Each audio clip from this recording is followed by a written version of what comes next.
제3제국의 마지막 몇 년 동안 아돌프 히틀러의 장군직은 충성심과 배신의 축소판이 되었고 총통에 대한 헌신이 패배한 전쟁의 현실과 충돌했습니다.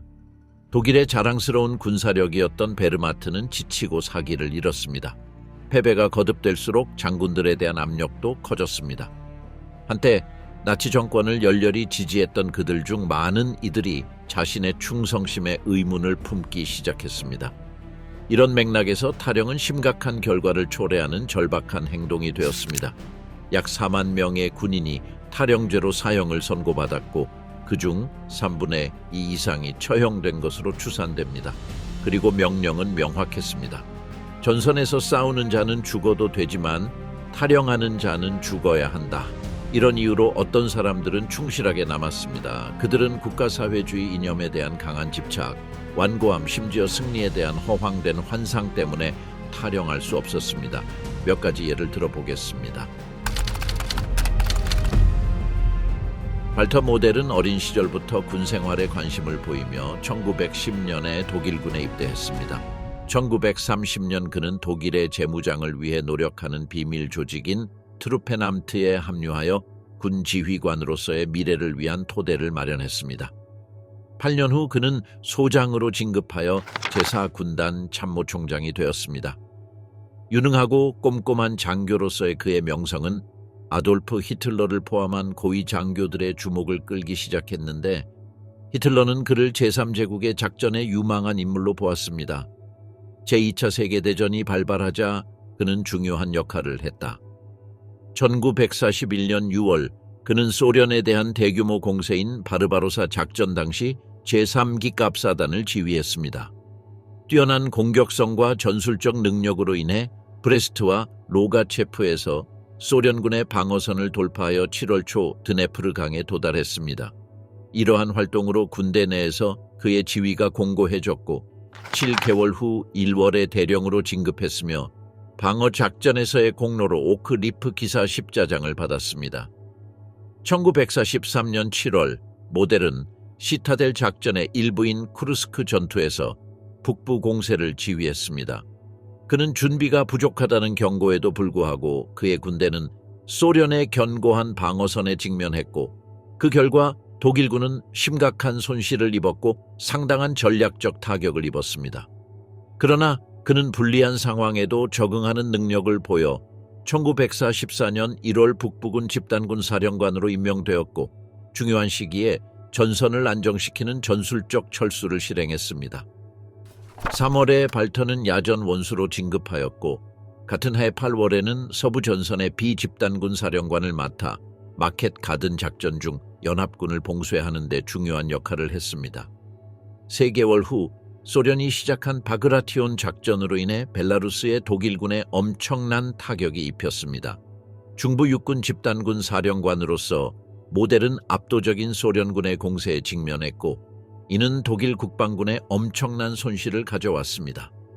이 패배로 동부 전선은 상당히 약화되었고 독일군 고위 사령부 내에서 동부 전선의 영향력이 감소했습니다. 그해 말에 월터는 아르덴에서 불지 전투로 알려진 공세를 지휘했습니다. 처음에는 독일군이 눈에 띄는 징역을 보였지만 자원 부족과 미국의 저항으로 인해 1445년 1월 작전은 좌절되었습니다. 이 실패는 독일이 전쟁의 흐름을 바꾸려는 마지막 주요 시도 중 하나였고 이로 인해 그와 총리 사이의 관계가 긴장되었습니다. 45년 초 그의 상황은 절망적이 되었다. 3월에 미국군은 라인강을 건너 급속히 독일로 진격했고 그가 지휘하는 비집단군은 점점 고립되었습니다. 연합군의 진격으로 보급선과 통신선이 붕괴되었고 독일군의 저항 능력이 무너졌습니다. 3월 말까지 그의 군대는 독일의 전쟁 수행의 중요한 산업지역인 루르포이 지역에 갇혔습니다. 모델은 방어 전술에 대한 경험에도 불구하고 연합군의 압도적인 우세에 직면하여 효과적인 방역을 시도하지 못했습니다. 약 70대의 전차를 운용할 수 있었는데 이는 연합군의 장갑 차량 수천 대에 비하면 미미한 숫자였다. 게다가 보급품도 부족했고 군인들의 사기도 저하되었습니다. 마지막 한 명까지 저항하라는 명령을 받았음에도 불구하고 그는 자신의 군대의 한계를 알고 있었습니다. 4월 1일 그는 자신의 운명을 바꾸기 위해 베를린의 사절을 파견하여 히틀러에게 포위를 해제하고 철수할 수 있도록 허가를 요청했습니다. 그러나 독일 수도에서 벌어진 혼란은 상황의 심각성을 반영했습니다. 타협하지 않는 이념에 갇힌 총리는 무슨 희생을 치르더라도 자신의 지위를 유지하려고 고집했습니다. 이러한 거부로 인해 발터의 군사적 실용주의는 총통의 편파적인 명령과 대립하게 되었고 그의 좌절감과 고립은 커졌습니다. 4월 5일이 되자 루르 포위지대의 상황은 매우 위태로워졌습니다. 통신은 산발적으로 이루어졌고 방어선은 붕괴 직전이었습니다. 이러한 현실에 직면한 장군은 전례 없는 결정을 내렸습니다. 그는 대대 지휘관이 필요하다고 판단되면 부대를 해산하고 항복할 수 있도록 허용한 것입니다. 이 명령은 그의 접근 방식의 변화를 의미하며 절망적인 상황에서 인명피해를 최소화하려는 그의 관심을 보여줍니다. 지치고 굶주린 군인들의 압력에 갈등 종식을 요구하는 민간인들의 압력이 더해졌습니다. 4월 16일 패배한 그는 전선의 여러 진지를 둘러보고 병사들과 직접 대화를 나누었습니다. 그는 저항을 계속하는 것이 불가능하다는 것을 깨닫고 그들에게 항복하거나 집으로 돌아가도록 허가했습니다. 이러한 방문 동안 그는 자신의 상황의 중요성을 되돌아보며 이를 전쟁의 분열적인 단계라고 묘사했습니다. 그의 말은 패배를 순순히 인정하고 갈등 내내 자신이 한 행동이 정당했는지에 대한 깊은 자기 비판을 나타냈다. 연합군이 베를린을 향해 급속히 진군하고 소련군이 공세를 강화하던 마지막 시절, 모델은 동부 전선에서 저지른 잔혹 행위에 대한 개인적 항복과 책임의 위협에 직면했습니다. 그는 히틀러에 대한 충성스러운 맹세를 지키며 끝까지 그 자리에 남았지만 계속 싸우면 부하들 사이에 불필요한 사상자가 늘어날 뿐이라는 것을 알고 있었습니다. 마침내 4월 15일 그는 비집단군의 공식 해체를 명령했고 그의 군대에게는 항복의 선택권이 주어졌습니다. 벙커에서 베를린에서의 한스 크랩스의 절망. 한스 크랩스는 제1차 세계대전 중에 독일 제국군에서 자원 입대하여 군생활을 시작했고 곧 장교 계급까지 올랐습니다. 그 갈등이 끝난 후 그는 바이마르 공화국의 군대인 제국군에서 복무를 계속하면서 군사적 경험을 쌓고 나치 정부 아래에서 발전시킬 경력을 준비했습니다. 1931년에 그는 국방부에서 일하기 시작하여 소련과의 합동훈련에 참여했는데 이 경험을 통해 그는 전략적 접촉을 구축할 수 있었습니다. 그 후 1980년대 후반에 그는 모스크바에서 군사무관으로 근무하면서 소련군의 역량에 대한 정보를 수집했습니다. 제2차 세계대전이 시작되자 한스는 군대 훈련 부서의 수장을 맡아 작전 계획에 기여했습니다. 그 후인 1930년부터 1942년까지 그는 제7군단 참모총장이 되어 제3제국의 초기 성공을 상징하는 초기 전투에 참여했습니다. 1942년 2월 그는 소장으로 진급하여 동부전선의 제국군 참모총장으로 임명되었으며 소련군에 대한 작전에서 핵심적인 역할을 수행했습니다. 이듬해 3월 그는 중부군 집단의 참모장이 되어 동부의 주요 전투를 감독했습니다. 약 13개월 후 크랩스는 중장으로 진급하여 군 계급 내에서 명성이 높아졌습니다. 1년 후인 8월 그는 보병대장으로 임명되었고 서부전선의 비집단군 참모총장으로 지휘를 맡았습니다. 이 무렵 독일의 상황은 점점 더 위급해지고 있었고 동부와 서부 모두 전선이 악화되고 있었습니다. 그의 말에 있었던 아르덴 공세의 실패는 독일군의 역량이 점진적으로 약화되었음을 보여주었습니다. 1945년 초 소련군은 동유럽으로 급속히 진군했고 서방연합군은 3월에 라인강을 건너 독일 중심부를 향한 공세를 강화했습니다. 2월 그는 육군 참모총장 부국장으로 임명되어 전쟁의 마지막 몇 달 동안 고위사령부의 핵심 인물로 자리매김했습니다.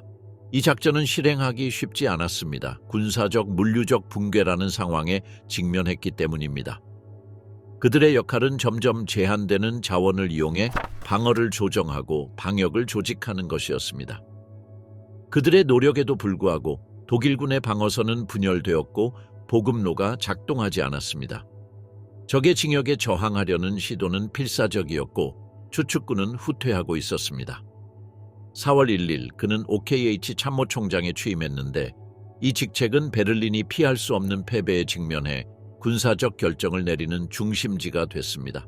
이때쯤 소련군이 베를린을 포위했을 때 크랩스는 붕괴 직전의 정권의 작전 중심지인 총통 벙커에 있었습니다. 다른 지휘관들과의 의사소통은 상황의 심각성을 잘 반영해 주었습니다. 베를린을 해방하라는 임무를 맡은 부대는 함정에 빠지거나 파괴되었고 적군의 끊임없는 폭격으로 독일군의 방어선은 고갈되고 있었습니다.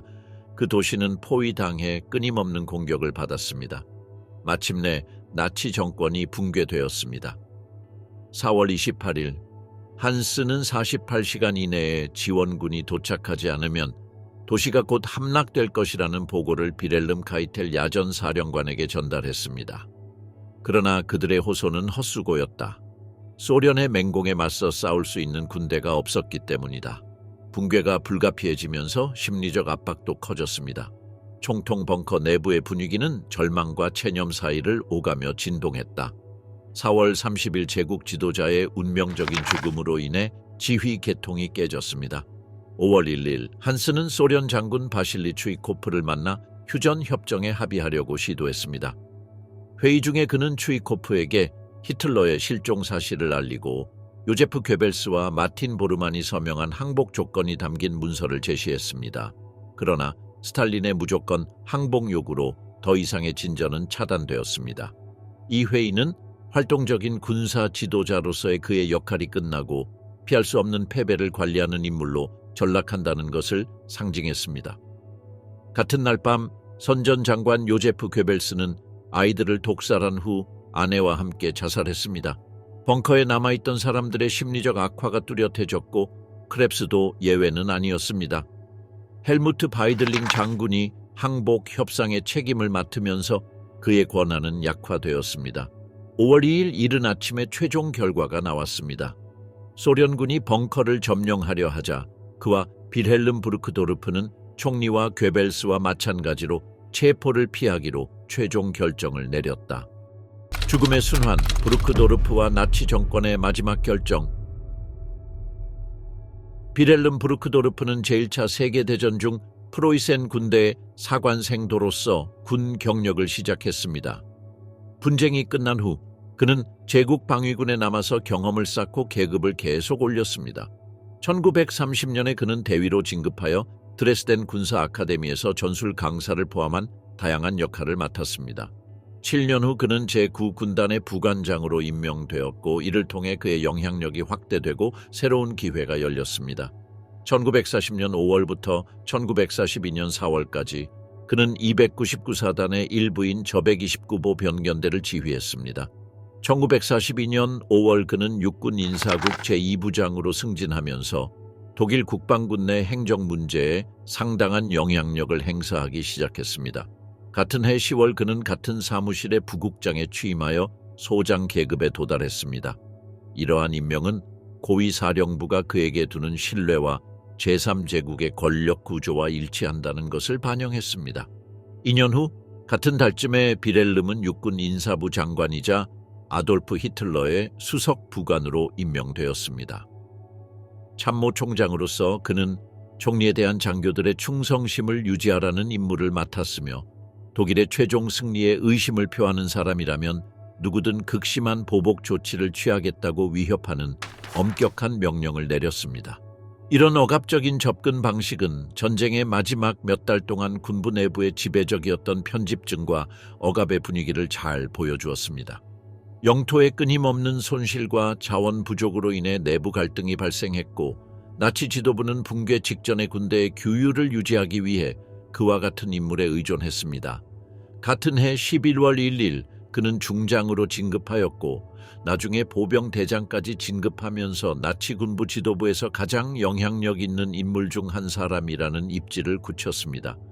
그의 경력 중 가장 악명 높은 사건 중 하나는 이 무렵에 발생했는데 히틀러에 대한 음모를 꾸민 혐의로 기소된 에르빈 롬멜 야전사령관의 강제 자살을 조직하는 데 적극적으로 참여했을 때였다. 이 사건은 부르크도르프가 정권에 충성했으며 가장 엄한 명령을 집행하는 사람으로서의 그의 역할을 강조했습니다. 1945년 초 소련군이 베를린을 포위하자 비렐름은 지하 대피소인 퓨러벙커로 이동했습니다. 이곳은 갈등의 마지막 며칠 동안 총리실 본부로 사용되었습니다. 육군 인사 사무국장이자 지도자의 최고 보좌관 중 한 명으로서 그는 그해 4월에 독일의 패배가 임박한 상황에서 가장 중요한 결정을 내리는 데 참여했습니다. 벙커에서의 회의 동안 히틀러는 끝까지 저항하겠다는 결의를 거듭 강조했고 장군 역시 이 입장을 열렬히 지지했습니다. 그의 입장에서 그는 빠르게 무너져가는 사령부 내에서 규율을 유지하고 질서가 있는 것처럼 보이도록 하는 책임을 맡았습니다. 상황의 현실을 무시할 수 없을 정도로 심각해졌을 때에도 그는 총통의 결정에 계속 헌신했습니다. 4월 28일 그는 SS 연락 장교이자 에바 브라운의 매제인 헤르만 페겔라인이 탈영을 시도한 후 반역죄로 기소된 후 재판을 받는 군사 재판에 참여했습니다. 이 재판은 나치 지도자들이 마지막 순간에 점점 커져가는 편집증과 불신을 상징합니다. 하루 후인 4월 29일 부르크도르프는 히틀러의 정치적 개인적 유언을 목격하고 서명한 소수의 고위 장교 중 한 명이었습니다. 이 문서는 총통의 배신과 저항에 대한 마지막 이야기를 반영했으며 또한 총통의 최측근 중 마지막 충성파 중 한 사람이라는 그의 지위를 확고히 했습니다. 소련군이 베를린에 접근하자 빌헬름은 항복에 대한 어떠한 논의도 단호히 거부했습니다. 연합군과 협상하자는 민간 관리들의 제안에 대한 그의 반대는 히틀러의 명령에 대한 그의 헌신과 그의 위임을 어기는 어떤 일도 거부한다는 것을 분명히 보여주었습니다. 이런 입장은 그들의 이념을 반영할 뿐만 아니라 정권 내부의 약함의 조짐이 보복받을 것이라는 두려움도 반영했습니다. 총통 벙커 내부의 분위기는 혼란과 절망으로 가득 차 있었습니다. 패배가 거듭되면서 부르크도르프는 위협과 싸움을 포기하자고 주장하는 사람들에 대한 엄중한 태도를 통해 긴장을 가라앉히려고 노력했습니다. 이러한 붕괴의 분위기 속에서도 그는 끝까지 저항운동을 옹호했으며 제3제국의 마지막 시기에 많은 나치 지도자들이 보여줬던 무자비하고 완고한 성격을 재현했습니다. 5월 2일 소련군이 베를린 중심부를 점령하려 할 때 비렐름은 정권의 다른 고위 인사들과 마찬가지로 세상에서 사라지기로 결정했습니다. 붕괴의 수호자 크루거와 베르마크트의 종말. 아돌프 히틀러가 집권하면서 독일의 재무장 과정이 발터 크리거에게 새로운 발전 기회를 제공했습니다. 제2차 세계대전이 발발하기 전 몇 년 동안 그는 리더십 기술을 강화하는 데 도움이 되는 다양한 직원 직책을 맡았습니다. 1939년 전쟁이 시작되자 발터는 소장으로 진급했습니다. 폴란드에서의 성공에 힘입어 그는 다음해 중장으로 진급했습니다. 그의 지휘하에 그의 사단은 서유럽에서 신속하고 성공적인 독일 작전에 참여했습니다. 다음 해 그는 소련을 침공한 바르바로사 작전 당시 제6S 군단을 지휘했고 광대한 동부전선에서 심각한 어려움에 직면했습니다. 1942년 크리거는 제4야전군 사령관으로 임명되어 동부전선의 주요 작전에서 중심적인 역할을 수행했습니다. 그 다음에 그는 보병대장으로 진급하여 중부군 집단군의 작전을 총괄하게 되었습니다. 이 기간은 소련군의 징역에 맞서 치열한 전투가 벌어진 기간으로 특징지어지며 이로 인해 그의 개인적 지도력과 군대의 자원이 끊임없이 시험받았습니다. 전황이 독일에게 불리해지자 독일은 점점 더 중요한 방어적 책임을 맡게 되었습니다. 1944년 내내 그는 군사적 압박이 커지고 이용 가능한 자원이 줄어드는 상황에 직면하여 동부와 서부 모두에서 연합군의 징역을 막기 위한 행동을 조직했습니다. 이 해는 특히 어려운 해였다. 2차 세계대전 중 독일의 상황은 시간이 지날수록 더욱 절망적이 되었다. 1945년 초 그는 비스툴라 육군 집단군 사령관으로 임명되어 베를린을 향한 소련의 징역에 대항하여 독일의 방어선을 조정하는 임무를 맡았습니다. 상황은 독일군에게도 그다지 희망적이지 않았습니다. 소련군이 동쪽에서 급속히 진군하며 갈등 초기 몇 년 동안 상실했던 광대한 영토를 회복했기 때문입니다. 이에 더해 병참상의 문제와 독일군의 사기 저하가 그들의 노력을 크게 방해했다. 베르마트군은 심각한 보급품, 장비 및 지원군 부족으로 어려움을 겪었고 이로 인해 적의 징역에 효과적으로 저항할 수 없었습니다. 3월이 되자 크루거는 점점 제한되는 자원으로 방어선을 재편하려고 하면서 위기에 처하게 되었습니다. 마치 그것만으로 충분하지 않은 듯이 붉은 군대가 베를린에 접근하고 있었고 독일의 방어선은 소련군의 무자비한 공격으로 무너지고 있었습니다. 연합군의 전략 폭격으로 독일의 인프라가 파괴되었고 전선에 있는 부대의 보급품 부족이 더욱 심해졌습니다. 4월 소련군이 베를린을 포위하고 독일군의 진지가 무너지자 그는 마지막 작전을 지휘했습니다. 이 무렵 발터의 군대는 더 이상 효과적인 방역을 감행하거나 압도적인 소련군의 공격에 맞서 자신의 위치를 적절히 방어할 능력이 없었습니다. 영토가 빠르게 감소하면서 독일 지휘관들은 패배가 불가피하다는 것을 깨닫기 시작하면서 사기가 급격히 저하되었습니다. 4월 하순 내내 소련의 압박이 강화되는 가운데 크루거는 군대 내에서 질서를 유지하려고 노력했습니다. 그는 그 지역의 다른 독일 사령관들과 협력하여 적에 대항하는 통일된 전선을 형성하려고 노력했지만 끊임없는 통신 실패와 나치 지도부의 상충되는 명령으로 인해 이 임무는 어렵게 되었습니다. 패배의 무게로 자기 부대가 무너지는 것을 지켜보면서 병사들 사이에 절망이 커졌습니다. 최전선에서 온 보고에 따르면 많은 군인들이 자신의 자리를 버리거나 싸우기를 거부하고 있었습니다. 독재자가 죽은 후 그는 항복이라는 현실에 직면하게 되었습니다. 구원의 희망도 없고 방역의 성공도 기대할 수 없었기 때문에 상관과 아군 병사들 모두로부터 받는 압박이 견딜 수 없게 되었다. 메이데이가 다가오면서 월터가 사건에 영향을 미칠 수 있는 능력은 크게 감소했습니다. 그는 협상에 직접 참여하지는 않았지만 베를린 항복에 대한 책임이 곧 자신이나 자신의 부하 지휘관에게 넘어갈 것이라는 것을 알고 있었습니다. 소련과의 회담은 소련군이 무조건 항복만을 허용하자 곧 실패로 끝났습니다. 마침내 5월 독일이 무조건 항복하자 나치 정권이 완전히 무너지면서 그의 군 경력도 끝났습니다. 항복이 임박하자 크리거의 역할은 적극적인 군 지도자에서 제3제국의 최종 붕괴를 지켜보는 사람으로 바뀌었는데 그는 히틀러와 마찬가지로 5월 22일에 같은 일을 했습니다.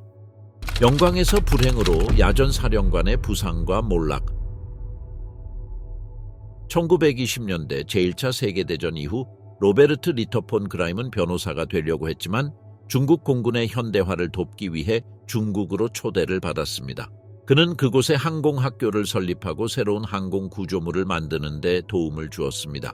그는 1933년 독일로 돌아와서 헤르만 괴링에게 채용되어 베르사유 조약으로 인해 심각하게 제한되었던 루프트바페의 재건을 돕게 되었습니다. 1년 후 로버트는 루프트바페의 첫 번째 전투기 조종사 학교의 사령관이 되었습니다. 4년 후 그는 소장으로 진급하여 루프트바페 전투기 부대인 야크트게슈바더 130이 리히토펜의 지휘를 맡았습니다. 그의 경력은 시간이 지날수록 더욱 발전했고 1939년 9월에는 폴란드 침공 당시 지휘관으로서 적극적으로 참여했습니다. 1년 후 그는 중장으로 진급했고 나중에는 비행사 대장의 계급까지 올랐습니다.